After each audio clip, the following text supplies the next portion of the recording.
still advocate for veterans. I'm deeply concerned about the obligations this country has to our veterans. And I worked with many veterans who, either because of the degree of disability that the veteran has, is either unable to work or is very limited in the jobs that they can get. And they have filed claims, and some are waiting well over a year to have their claims processed. And I am going to give you some figures because I think this is really important. In the year 2011, 1.3 million claims for service-connected disability were filed. That's over 1 million for 3 consecutive years. When I filed for disability in the 90s, it took 6 months on the average from start to finish for a claim to be processed. Today it takes a minimum of 8 months just to process a claim, and it can go up to 2 years. Now, a lot of the VA employees and veterans advocates are saying that lack of manpower is one of the main problems. And then another thing that's important to recognize is that this year alone, compensation for disabled veterans, pensions for low-income veterans, and education assistance is projected to run about $76 billion this year. By 2022, they project it will be 70% higher at about $130 billion.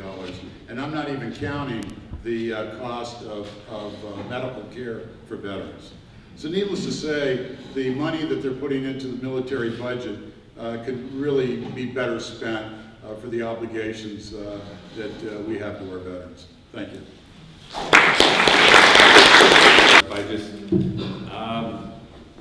I'm from Texas, and it's all right, brought my passport, got my papers. I do a lot of counter recruitment. I go into a lot of high schools, and I go in with Walt over here to Hotline High School every week. And I did that for about 4 years also in Texas, and we had a penny pool like the bean counter out there. And every single time, without fail, education and healthcare were the 2 jars that were filled up the most. We also had an environment jar, military jar, and a Peace Corps jar.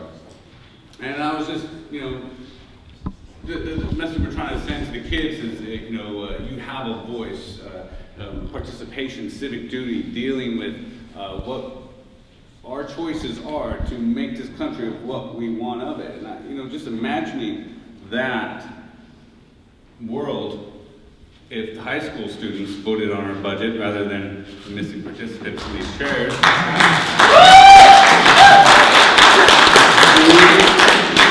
We would have free health care for all, free college education for all, and a military big enough to just defend our borders. Now, what would we do with all those extra planes and boats? Great question. Well, you just retrain. We're soldiers, sailors, airmen, property of the United States government. You just give the order to retrain yourself into a farmer, educator, doctor, and they will follow orders with high-speed, low-drag motivation as we all were given. And then we will be able to not have our military forces, guns in 163 other countries right now. There are only 190 on the planet. I got that from todaysmilitary.com. They recruit stuff, and that's one of their things, like, hey, you join the military, you can go to possibly 163 other countries in the planet. God, man. If we are able to retrain soldiers to implement education and health care, which would only, globally, would end global poverty. If you saturate the world with love, guess what you're going to get back? A whole bunch of love. Peace. So my name's Alex Bacon. I am one of the co-directors of GI Voice, which is the organization here in Washington that operates Coffee Strong, the Soldier and Veteran Resource Center. We also operate the GI Rights Hotline here in Washington State. So I'm sad I'm up here speaking right now because I'm going to share a story of an active duty soldier who was going to be here tonight, but was ordered to stand duty tonight, so he wasn't able to come up for it from Fort Lewis. The soldier I'm going to talk about is one that many of us know. His name's Rick. He's been in the military since for 14 years this April. He's a staff sergeant first class in the E7, and he's deployed 3 times, twice to Iraq and once to Kosovo. And about a year and a half ago, back in September of 2011, he went to his chain of command and said, I'm having really bad problems and I can't deploy to Afghanistan because I'm going to be a liability to myself and to my soldiers that I'm supposed to be leading. His superiors weren't receptive to that at all and blew him off and told him to basically suck it up and get out there and go to Afghanistan. And there's a lot I could say about Rick, but I want to just share a little bit about his experiences trying to heal himself down at Joint Base Lewis McChord. And what he really wanted you all to hear tonight was, for soldiers who are struggling either with physical or mental health problems at the base, there's inadequate support there for them. Folks ever heard of the Warrior Transition Unit before? A couple heads. This is, if any of these politicians were here, this is what they would be touting about how they're, taking care of soldiers. Because there's this shiny new building with all the services that they need there. And it's true that it's a big improvement over, what was there before, but it's full, right? So when Rick, who has such bad PTSD that he's being discharged from the military with 90% disability, when he went to his chain of command and said, I need away from this unit, they couldn't help him and they couldn't get him into this Warrior Transition Unit. And so what happens when you're a soldier who's having physical or mental health problems, who can't get into this Warrior Transition Unit because it's always full, you're just treated like a disposable person. You're put on all the bad details, right? Rick's been in the military for 14 years, and he's been driving around base picking up cigarette butts for the last year and a half, right? He stands an excessive amount of duty. And basically it's just it's a real challenge to be in your regular unit when you're having mental and physical health problems. Because your unit's job isn't to heal you or to take care of you, it's to accomplish your unit's mission, right? Which is usually to fight wars. And so I don't know, there's a couple folks here who know Rick tonight, Dave and Dennis, you know Rick as well. And I can't believe he's made it this year and a half. I know that I don't have the strength where I would have been able to make it through. And he's about to be discharged from the military next week, like I said, with 90% disability, because his PTSD and other injuries. And he was able to make it through because he's such an exceptionally strong person, and because he is older and higher ranking. But he'll admit that if he were younger, if he were an E2 or an E3, a 22-year-old kid coming back from Afghanistan with these problems, he would have gotten steamrolled.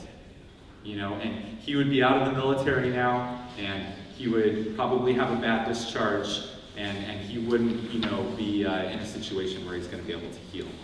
So, I'm sorry that Rick can't be there tonight to share this story with you. But like I said, he'd have to go AWOL to be here tonight, so we're glad he didn't do that. Okay. Hi, my name is Betty DiEugenio, and I am a clerk at the Seattle Public Library here in Seattle at our downtown branch. And I wanted to talk a little bit about what happened to my brother and his family as a result of being in the Vietnam War. My brother Terry had gone to Vietnam with the Marines in the late 60s, and he had stayed there for a couple of years. And when he came back, fortunately he survived, and when he came back, he eventually got married and had 2 children. And the military had not faced the problem with Agent Orange and was not talking about it and was not admitting to the ill effects of it. Well, after Terry got married, he had 2 kids, and the first one was a boy, Greg, and Greg ended up having a stroke, if you can believe this, when he was 5 years old.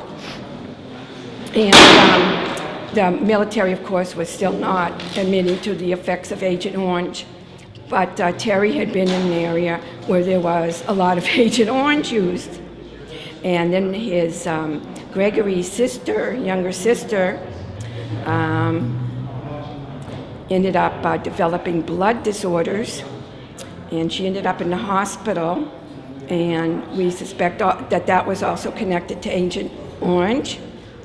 Unfortunately, my nephew Greg sustained the effects of that stroke for all of his years, and he is still struggling with the effects of it.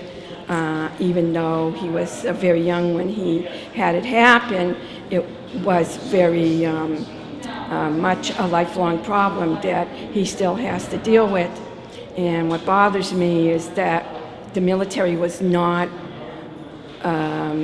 speaking up about it or speaking up about the ill effects of Agent Orange, and they would not ever take full responsibility and admit to the fact that they had used it and that it was detrimental to the people in Vietnam, in Cambodia, in Laos, wherever they used it, and that it was also detrimental to the siblings of the people who had been in the war, their children, besides the actual soldiers and military officials.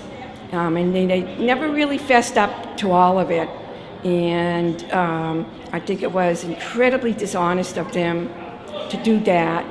And I think that there have been even more wars in Iran, Iraq, Afghanistan, and it seems that the military is more into agreeing to wars, getting involved in them, and spending millions and trillions of dollars on these wars that we could be using back home in the United States and in other countries for the people, for their families, for their children, for their education, for their medical treatment and health, and to at least admit to their faults in using agents like Agent Orange. But I do think that we need to get away from the military mentality. We need to stop fighting wars and use that money for our own country and to better the people of our country, to make sure that they all have shelters, food, and that their children are well taken care of, their elderly are well taken care of, and that the United States really stands for and acts on the words of the Constitution and for its own people. Thank you.